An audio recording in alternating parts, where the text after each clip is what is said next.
Our collaborative inquiry process has been a journey like no other. Inspired by Gabby's bird Nemo and the conspiracy theory website birdsaren'treal.com, our first Zoom meeting revolved around the question, are birds real? With the help of Q-storming, we quickly transitioned away from this question and were able to settle on a question that truly felt collaborative in nature. To give you a quick overview of our presentation, first we will share our real guiding question for this project. Then we will show you how we built our experiment and the tools that we used to assess ourselves during the weeks. After that, we will tell the story of our learning journey together and share some of the qualitative and quantitative data we collected. Finally, we will leave you with some key takeaways about our topic and about the collaborative inquiry process in general. So we noticed that all of the groups really surrounded a topic of self-care in their presentations, and we were no exception to that. So in trying to answer the question for how we as grad students can both increase our productivity while also helping to improve and preserving our mental health. We identified really early on that we were a little bit more stressed, I think, as a group and individually than normal. And, stress in general can be really negative on health, whether that's physiological, emotional, behavioral, different things that will impact us in different ways. But a lot of homework and COVID and the changing pace of everything, really started to impact us. So we really wanted to take a look at how these can have an impact on our productivity and how introducing promotions of wellness through different activities can help our production. So we decided to prioritize ourselves and our productivity for this project. Our experiment consisted of 3 different tests over the course of 3 weeks. We conducted weekly reflection sessions where we chatted about our experience with each of these tests. And in addition to those sessions, we developed a daily assessment form that was taken at the end of each day during the test weeks. This assessment form was split into 2 different parts. Part 1 measured productivity, which was based off of a study that we found conducted by Koopmans et al. Take a look at it. It's in our references.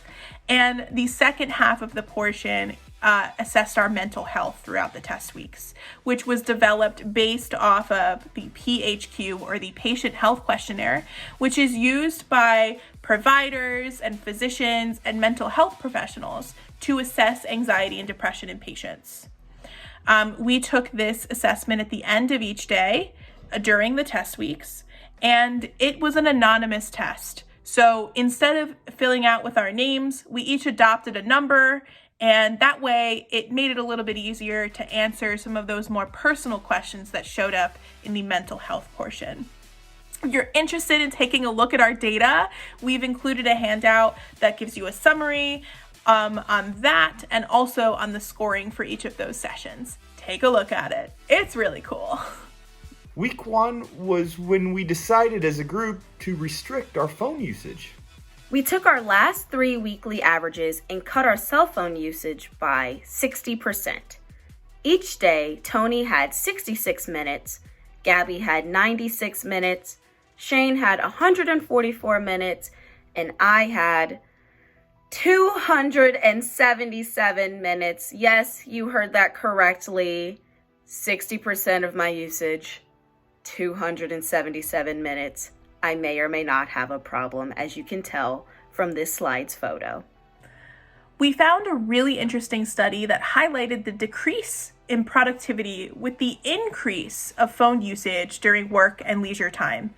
Another study that we found concluded that smartphone restriction in some people can cause withdrawal symptoms.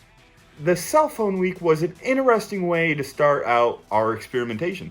Gabby and Kelsey struggled the most with this week, whereas Shane and myself, we were not affected nearly at the same level. One specific reflection that I found really interesting was I learned to appreciate and value this week. I hope to lessen my screen time moving forward and continue to see the value of being unplugged. Week 2 was when we decided as a group to do yoga and meditation daily. So there have been a lot of studies that have been done on yoga and meditation and the positive effects that they provide. There was a study by Dallas and Trama that notes that originally yoga was developed as a personal spiritual tool, but it's also developed into a way for people to diminish stress in their lives, and creating positive planned change through that.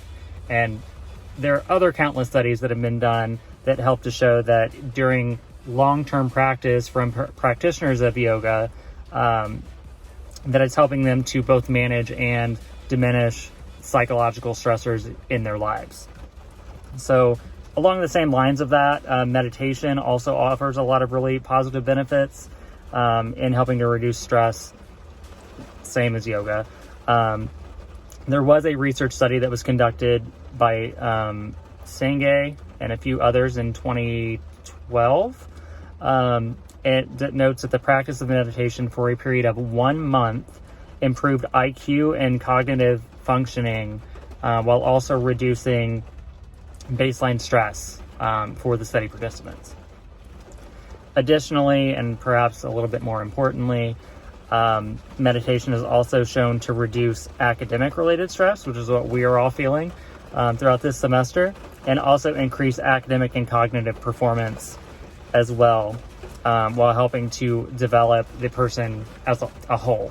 With all of this in mind, we did a 20-minute meditation each day on our own time. We also scheduled 30-minute yoga sessions each night of this week together via Zoom. We noticed that folks had a lot more to say during this week. The qualitative data was a lot more in-depth, and overall, we reflected on how much we enjoyed this week in getting to do the yoga with each other during the live sessions.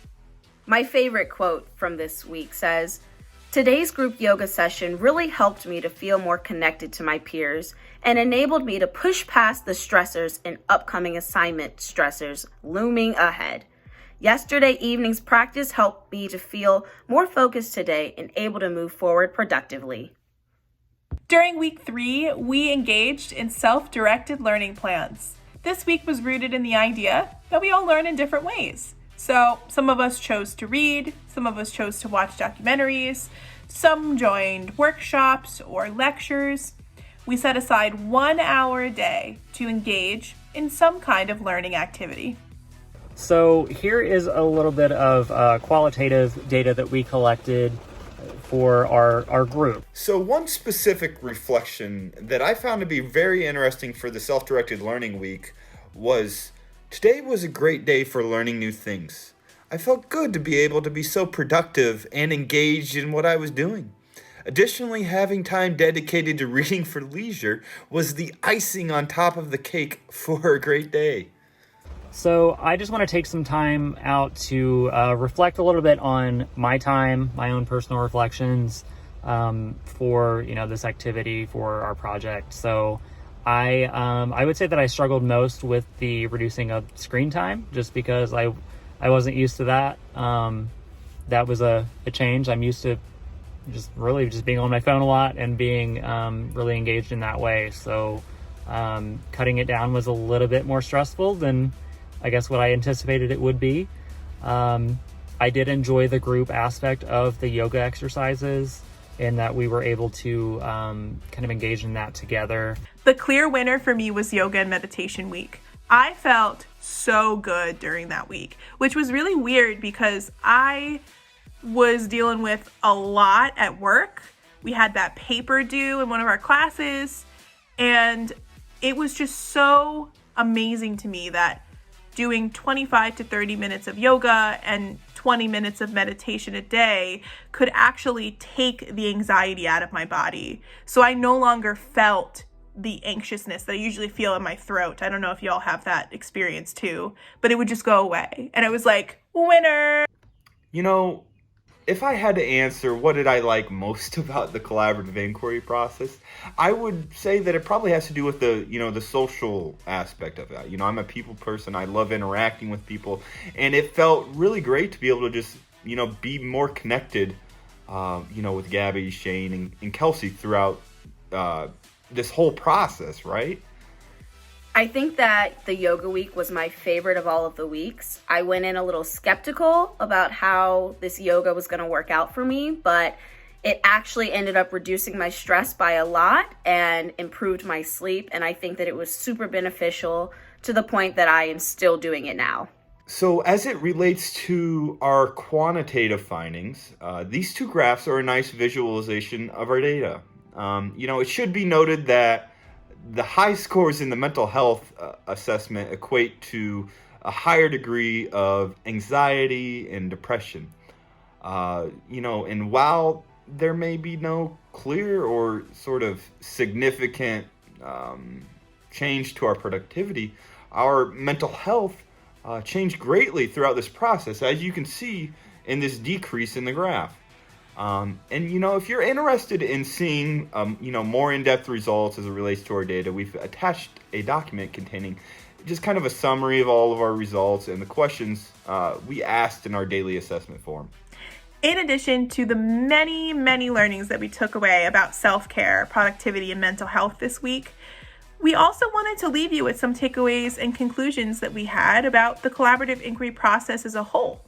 So this collaborative inquiry process allowed for us to deepen, the interpersonal relationships between us. We recognized in our final reflections that group development theory goes hand in hand with the collaborative inquiry process. And, as we deepened our thought processes in collaborative inquiry, our social relationships, they grew even stronger. I cannot believe I'm saying this because I am not a numbers person whatsoever, but integrating quantitative analysis into our collaborative inquiry was really illuminating. We made an effort to combine data with our narrative to help give us a better idea of if we actually improved on our productivity and our mental health throughout the couple weeks that we tested each of the tests. While our data is not perfect, and there are flaws in our data collection, just pairing that quantitative data with the qualitative data helped to strengthen the takeaways that we left with after each of our reflections.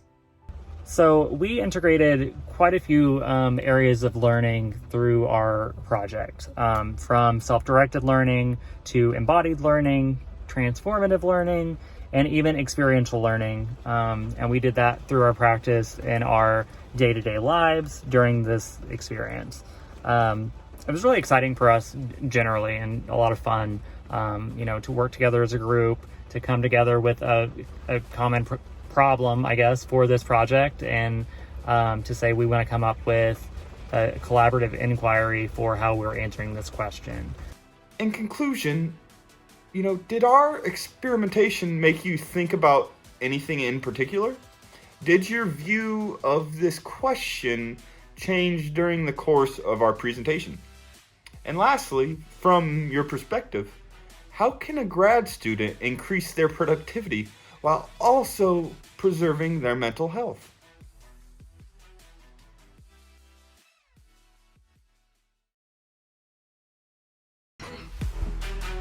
Slide 5. Y'all, I've recorded slide 4 about 400 times now, and I'm going to die.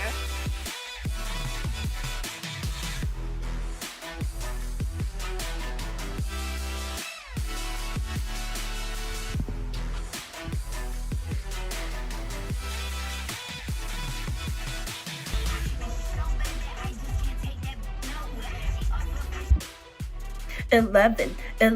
This is slide 11.